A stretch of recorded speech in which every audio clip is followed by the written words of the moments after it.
दक्षिण अफ्रीका के महात्मा गांधी कहे जाने वाले नेल्सन मंडेला एक महान राष्ट्र नायक थे।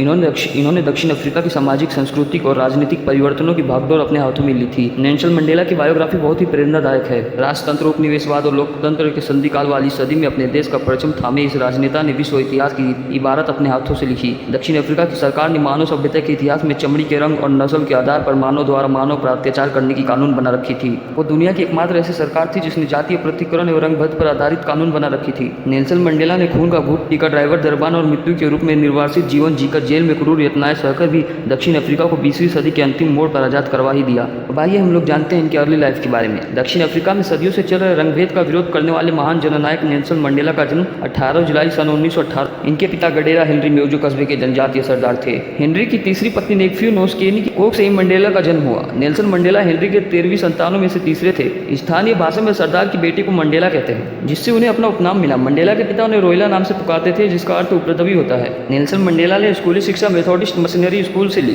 मंडेला जब 12 वर्ष के थे तभी उनके पिता की मृत्यु हो गई। इसके बाद घर की सारी जिम्मेदारियां उनके ऊपर आ गई। लाफाम में क्लर्क की नौकरी करके उन्होंने अपने परिवार का पालन पोषण किया। तो फ्रेंड्स, ये थी उनकी अर्ली लाइफ। और आइए अब हम जानते हैं उनकी पॉलिटिकल लाइफ के बारे में। देश की मौजूदा स्थिति देखकर नेल्सन मंडेला जोहान्सबर्ग चले गए, जहाँ इनकी मुलाकात वॉल्टर सिसूल और वॉल्टर एल्टरब्राइटन से हुई, जिनसे प्रभावित होकर देश में होने वाले काले रंग के आधार पर भेदभाव को दूर करने के लिए उन्होंने राजनीति में कदम रखा। देश की हित की लड़ाई के दौरान वे धीरे धीरे राजनीति में सक्रिय होते चले गए। सन 1944 में अफ्रीकन नेशनल कांग्रेस में शामिल हो गए, जो रंगभेद के विरुद्ध आंदोलन करती थी। इसी वर्ष उन्होंने एक African national Congress youth league की स्थापना की। बाद में उसी लीग के वे सचिव चुने गए। सन 1961 में नेल्सन मंडेला और उनके कुछ मित्रों के द्वारा देशद्रोह का मुकदमा चला, परंतु उसमें उन्हें निर्दोष माना गया। 5 अगस्त 1962 को गिरफ्तार होने के बाद सन 1964 में बहुचर्चित रिवेनिया मुकदमे में उन्हें उम्र कैद की सजा सुनाई गई। 27.5 साल का कारावास भी उनके बुलंद इरादों और संकल्प शक्ति को कैद न कर सका, बल्कि उनकी आत्मबल ने लोहे की सलाखों को भी पिघला दिया। मंडेला भारत रत्न पाने वाले पहले विदेशी हैं। 10 मई 1994 को मंडेला अपने देश के सर्वप्रथम अश्वेत राष्ट्रपति बने। नवंबर 2019 में संयुक्त राष्ट्र महासभा ने रंगभेदी विरोधी संघर्ष उनके योगदान के सम्मान में उनके जन्मदिन 18 जुलाई को मंडेला दिवस घोषित किया।